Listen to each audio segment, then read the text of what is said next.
This is Joy 99.7 FM, also the Joy News channel, and of course we are live on myjoyonline.com. Is the launch of our election headquarters on the theme Building an Informed Electorate. The stage is set. We'll move now to the Accra Metropolitan Assembly headquarters, where my colleague Mama Vio Uswabwaj and of course Daniel Dazia on standby with the newspaper review.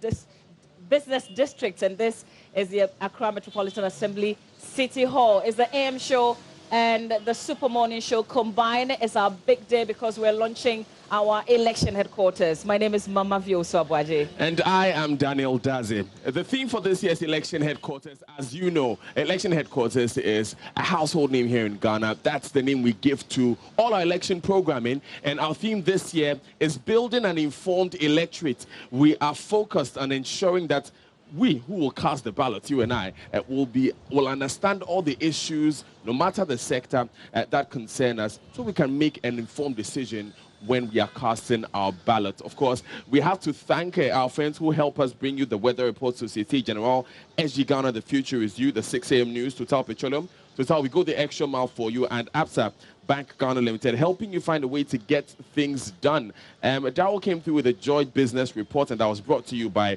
CalBank for it together, and Melcom, where Ghana shops. Now, CalBank wants you to know that it's a new day, it's the dawn of a new hope, it's filled with possibilities of forming new partnerships, of realizing new dreams and achieving unattained successes. We're asking you to join the CalBank family as we celebrate 30 years of service and sustainable growth.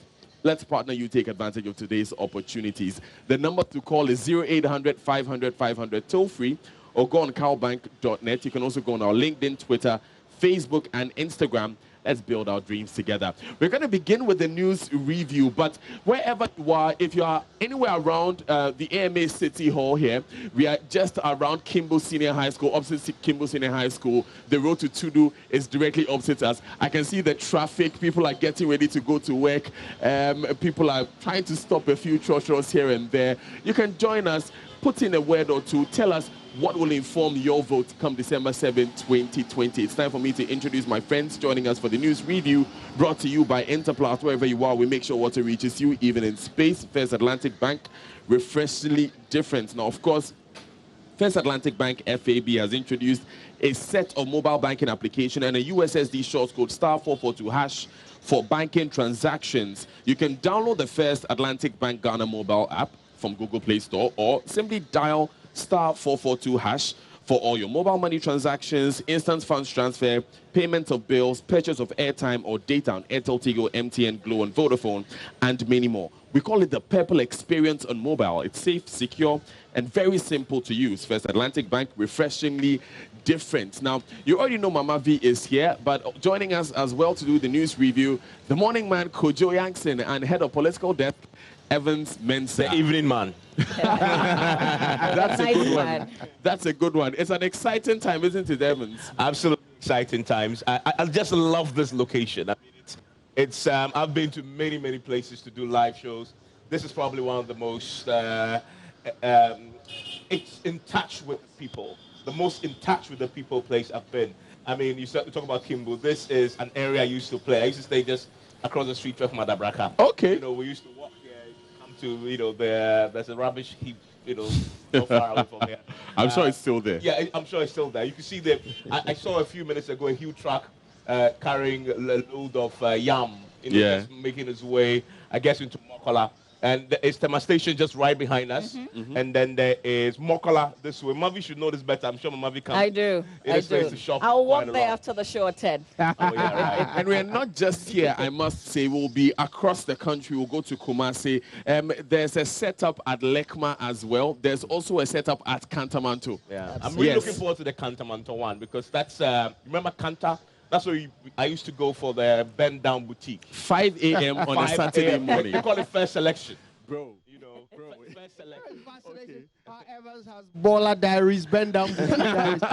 There's nobody more gone than Evans. You know, this is my hood. I'm back in my hood. It illustrates how much in touch with the people, as you said, that this show is designed to be. I can't wait to get started. Exactly. So let's bring them the front pages of the newspapers now. Mama V, let's start. So I'll do the Chronicle and the New Independence. Front page of the Chronicle, petrol prices to go down by 15%. We believe that the next pricing window, from what we can we have seen the movement of petroleum product prices. We're likely to see something within the range of 15% reduction. So that's all coming from the NPA boss. Also on the front page, fight against coronavirus is for all, according to the president. We'll prosecute Howard Kumson over one village, one dam. That's attributed to the NDC. And then the new independence. Before we go, I think Evans has a new crusading guide. Yes, right? I do. Crusading Guide obviously also leads with the Akufo-Addo pumps 100 million into it. But there's an interesting story on the front page also. Since today is the launch of election headquarters, Alote Jacobs, he's a man, he never disappoints. He's revealing that there's a plot within the NDC to undermine JM. So the Crusading Guide captures it as Alote Jacobs drops bombshell, reveals plot to undermine JM. Also on the front page of the new Crusading Guide, delay in justice delivery affecting fight against corruption. That is GII. All right, I have the Daily Statesman, and again, banner headline, $100 million to boost coronavirus fight. Also on the front page this morning, Mahama in serious danger. People around him plot 2020 defeat to advance Agenda 2024. Same Alote Jacobs story. And also in the top left corner, 3 giants pursue giant killer. Welakwetia NPP rescue Amase. Another apt story for today's election headquarters launch. And we'll be going into all those stories, but of course, every story is an election story here in Ghana because it affects governance, it affects how we vote. The most popular story this morning, obviously, is the COVID-19 address that the president made last night.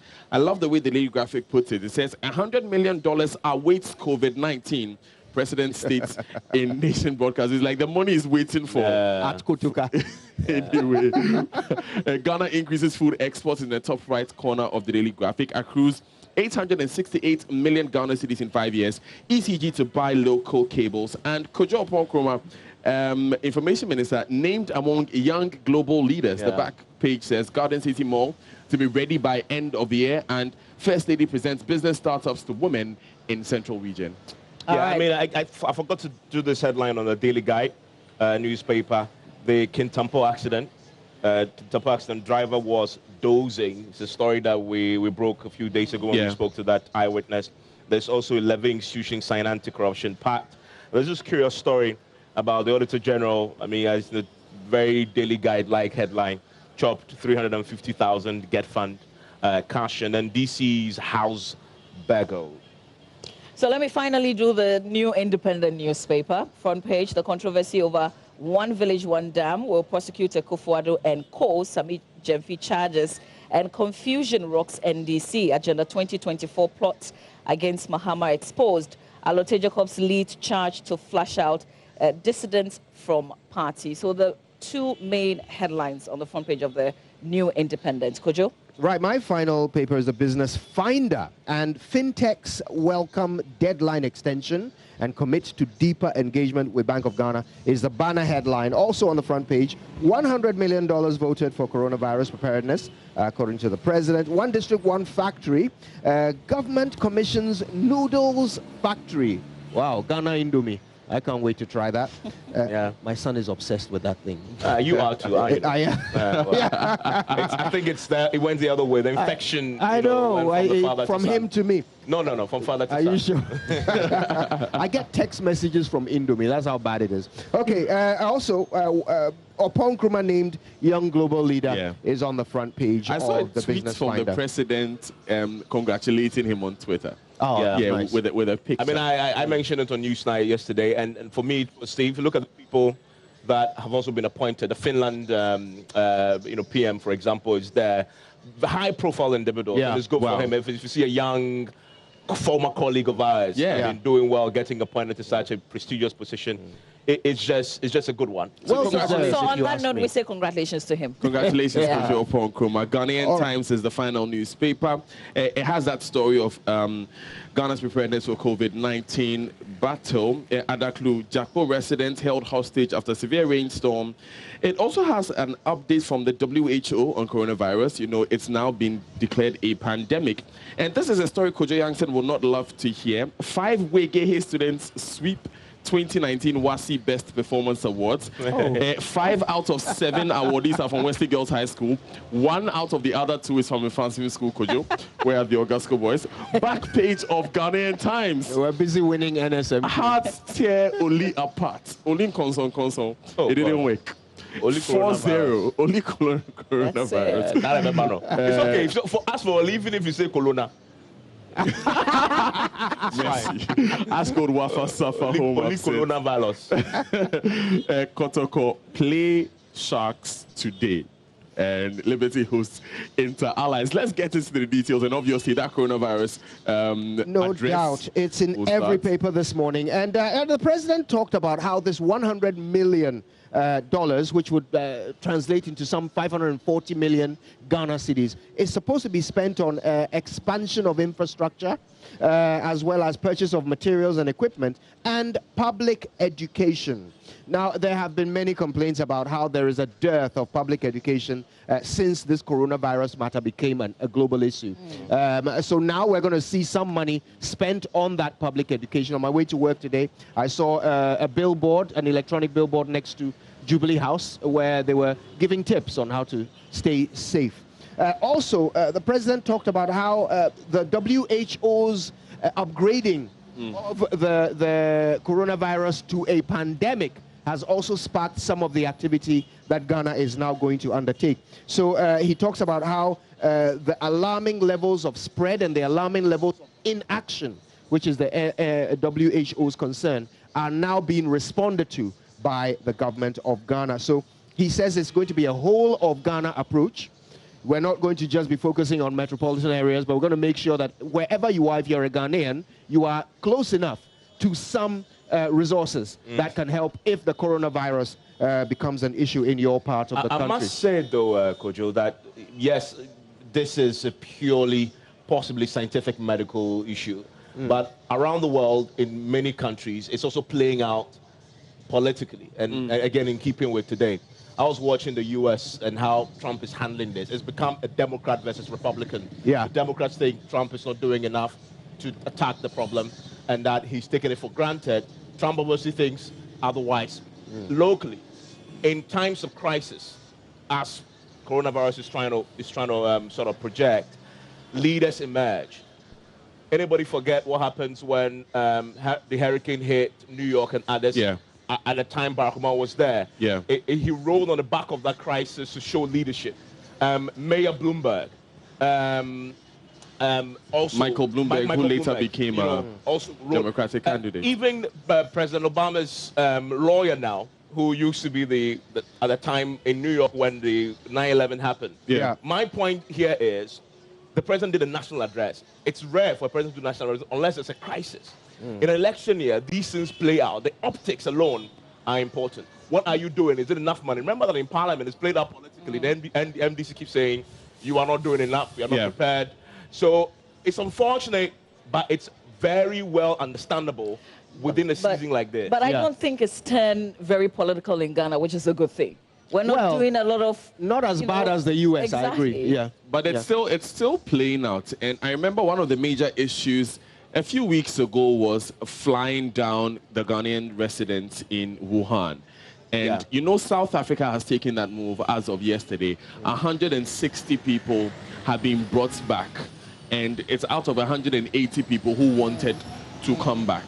And they've been brought back from China. It's interesting that that is happening now because China is now seeing a dip in new infections every day. In fact, one of the days this week, it was just 19 cases that was reported. And so it's interesting that that move is being taken now. Talking about global crises, a few years ago, the Bring Back Our Girls issue actually changed the government in Nigeria. It's one of the main issues. Election. And that was the first time that the PDP lost an election. We're asking what will influence your vote. If you ask many Ghanaians stuck in China, what would influence your vote, I'm pretty sure that will be... And I'm sure for a lot of Ghanaians here, a big deal. You see, in the end, all that will matter is how it turns out.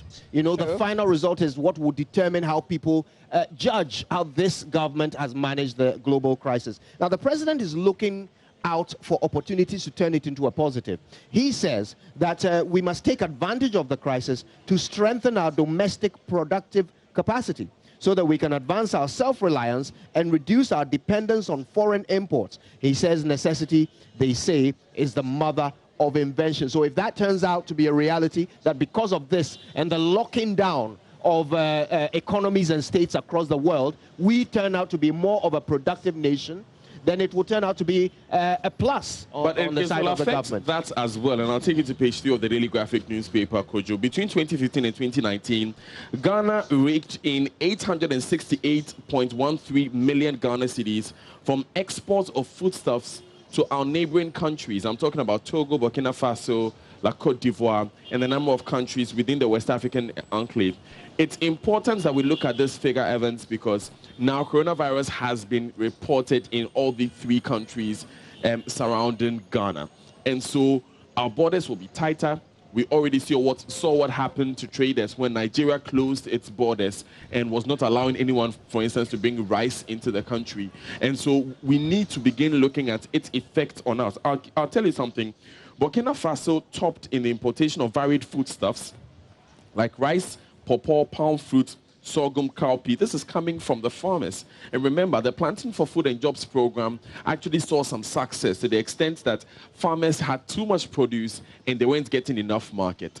And the international market would have been the best way. So yes, the coronavirus may boost our productive capacity locally, but it also means that for the 133,508 tons that was exported in the year 2019, we may see a drop in that figure. Well, it depends. You see, if we end up managing the condition better than our neighboring countries, then there will be a certain reliance on what we produce. At the moment, Burkina Faso brings so much food into Ghana. The accident that happened on the Kintampo Highway, one of the vehicles in the Yutong bus was filled with food, some of it coming from Burkina Faso. Yeah. So the reality is that at the moment, our food consumption is partly dependent on what's happening in Burkina Faso. If they don't succeed in managing the outbreak as well as they could, it will affect us and we will be forced to fill in that gap with our own production. Let's move away from the subjects, Mama V. I think petrol price is some good news coming from there. Well, some good news. Hassan Tabu, the CEO of the NP, has given a hint in this story. But he's also almost reacting to the NDC's Sami Jemfi and OPEC. So he says in the next window when they review, which is like on the 16th of this March, we will probably see a reduction. He's given a figure, which is 15%. So that will be good news to all of us, I guess, because there's a lot of pressure from everybody. We see the prices coming down on the market, and we want to see that reflect. So hopefully that will reflect. I mean, this one is a big political issue. I'm telling you. There is, remember the NDC issued a statement just last week demanding a reduction. The next day is when the MPA reacted and said 15% is going to go down. Petrol affects everybody. This is where we are. Look, all these vehicles that passing in front of us, people going into Mokala, the market women who are transporting yam from wherever, it affects them because the vehicle transporting the yam, the cassava, all the things that we are seeing, they will add an extra bit onto the cost of transportation. Mamavi says when she finishes, she's going to the market. It's possible that if it goes down, but that's Ghana, right? Because when you see a reduction, it doesn't necessarily have the same ripple But you have the expectation. You're expecting that it will reflect in last year. But how many times is that expectation borne out? How many times have you gone to a shop and been told that this is now cheaper because of some decision made by government? That's the thing. And I'm curious about the decision that the government has made. Why 15%? What went into that calculation? What are they preserving? If the global price has come down by 30%, what are they preserving that other 15% for? Is it taxes? You're too mean. No, let me be fair. No, let me ask. So, and when I go to the shop, how is the shopkeeper going to calculate the reduction in the cost of my toothpaste because petrol is now 15% cheaper? How will it work out? And will there even be a reduction? So you see, there are so many factors in this entire petrol price mix. Remember in 2015, when we had that global slump in oil prices, it was projected to go down as low as $20 per barrel at a point. Seth Tekwe, who was then finance minister, introduced a price mitigation levy and said that let's put in this levy so that we can rake back the gains, because they had benchmarked the the price per barrel for gaining revenue at $53 per barrel. So with the price going up, it means we weren't getting enough oil funds. So they taxed the petrol to get their money back. This year, the benchmark is $60 per barrel. I don't know what the reaction of Mr. Ken Oforiatta and government will be. The fantastic analysis, but the people in where we are sitting, they don't really care if it's the $10,000 a barrel per oil. I mean, we have market reps in front of us. You should ask her what she thinks. She just wants to see the reduction, 15%. She wants to see when she goes to Makalan right next year, or Tema Station, or Cantonment, where will be shortly. She can buy her, a usual. But Evans, question. That is what I guess. Eventually, when we go to, we'll test it. We'll influence people's votes. So the 15% is big, provided it can trickles down pockets in Cantonment. But that's the question. When it increases every 2 weeks, because for most of the reviews we see an increase. When it increases, do we see an immediate effect? Because the pricing for transport fares is reviewed twice a year, January and July. Yeah, but so my point is, in this election year, government must make sure whatever they do, I don't know how they're going to fix it, but that reduction, they have to make sure that it translates, because the NDC will capitalize and say, yeah, I mean, you said 15% reduction, so what does that mean? I haven't seen it in my pocket. So let's track the money. The fuel is now 15% cheaper. So I think it will be. It's not yet. All right. Not yet. So, not yet. So it will be March. 15% cheaper. The truck driver will go and fill his tank and pay 15% less. Then he will go and collect the yam and bring it to the market. No, will he bring it here where we are? Will he charge the seller 15% less? That's the question. Has he actually That's the question. You know what? We have Josephine Norte. We have Josephine Norte, Queen Mother of Tema Station Market. Let's ask her. Honorable Messina Froa Nijan. She's president of the Greater Accra Markets Association. Yeah, get her mic. Winston Amwa is here. First of all, Winston, good morning to you yourself. Yeah, good morning, Daniel. This time you decided to take a back seat a bit and listen. Exactly. Nice. So who do you have sitting by you? And let's hear her. Well, I have the market queen seated by me, and she'll be telling us whether indeed that 15% that you guys are talking about would be reflected in the marketplace. It's very, very important. Good morning. Good morning. My name is Messina Fruanijan, President of the Greater Accra Markets Association. I'm highly interested in what you are discussing because Petrol decides everything in the market. From the market woman leaving the house into the market transport fare. So if the transport fare is high, it means whatever the market woman is going to do, it is an additional cost.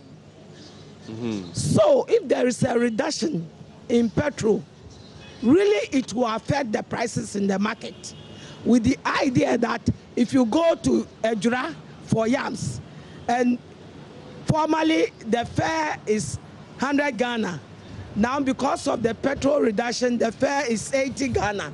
Naturally, it will reflect on the goods you bring down here. But what marvels me a lot is immediately you want to buy petrol, you go to a filling station, no petrol.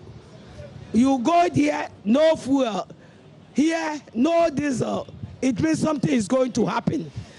Before the increment, they have already stopped selling, waiting for the exact time that the government will announce the increment. But why is it that when there is a reduction, it takes people to plead, to appeal, to knock doors before the reduction is done? That's a very good observation. How come? It is high, the price is high. We do on it is low, let the price come down so that we all enjoy. Because if the goods in the market are expensive, people can't buy. And at least we lose our profit, we lose our capital. So bring that thing to the standard, so that at the end of the day, we'll be able to make our market, make our profit, so that we'll be able to look after you and your children. Exactly. Thank So you. that when Mama V comes to the market, and when I come to the market as well, because I try. So that's Mercy Nafroa Nijan. She's president of the Greater Accra Markets Association, giving us some real market economics here. Yeah. So we you keep our can't fingers learn crossed. it at Harvard. So because all this is, it could be 15% when the date comes for that price to be adjusted. All right. You're still live on the Super Morning Show and the AM Show. If you're listening to us, this is Joy 99.7 FM. This is also the Joy News channel on Multi TV. My name is Daniel Dazi here. Mama V. Owusu Abuaje, my colleagues Evan Spencer and Kojo Yankson are here as we are having the news review. It's the launch of election headquarters. That means we are unveiling the gamut of programs that we will be rolling out this year as we count down to December 7, 2020. Our theme is building an informed electorate. It's geared towards Mama V helping everyone understand. Arming everybody else with a lot of information in this election year. And can I say that this is breakfast really. So we're inviting, if you're listening and you're watching, we would love for you to be a part of our program this morning in the center business district. Why Central can't I get it together? Opposite Kimbu. Okay, so I'll say opposite Kimbu. She's thinking of the Yam market. City Hall. Come over to City Hall. City Hall. Okay, the online news review is brought to you by Zenith Bank in your best interest and Goyle Good Energy. It's time for consumers to smile. Goyle has released onto the market a higher grade Super XP Raw 95 for all consumers. From now on, all Goyle service stations are offering higher grade Super XP Raw 95 at no extra cost to our cherished customers. Consumers no longer need to pay more for any higher grade petrol specification, so you save money by buying Goyle's higher grade Super XP. Visit any Goyle station and experience less vibration and less noise from your engines, as well as better fuel economy for your vehicles at the same price. Choosing the right fuel is an important feature in maintaining your vehicle. Choosing the right petrol, choose Goyle. Goyle Good Energy, Goyle Yenara. So we'll take a quick breather now. For those of you listening to us on Joy FM, we'll go for the Nestle Nutrition Line immediately. We apologize, we're unable to bring you the BBC News at 7 because of our special programming. And so we'll go for the Nestle Nutrition Line after this quick batch of messages. And Mama V on the AM show. Well, we'll bring you a lot more, on this election as well. So we've got special packaging that we'll be playing when we go on our breaks when we're not here, but we'll bring you sports as well. Beautiful. Stay with us. This is the Super Morning Show and the AM Show.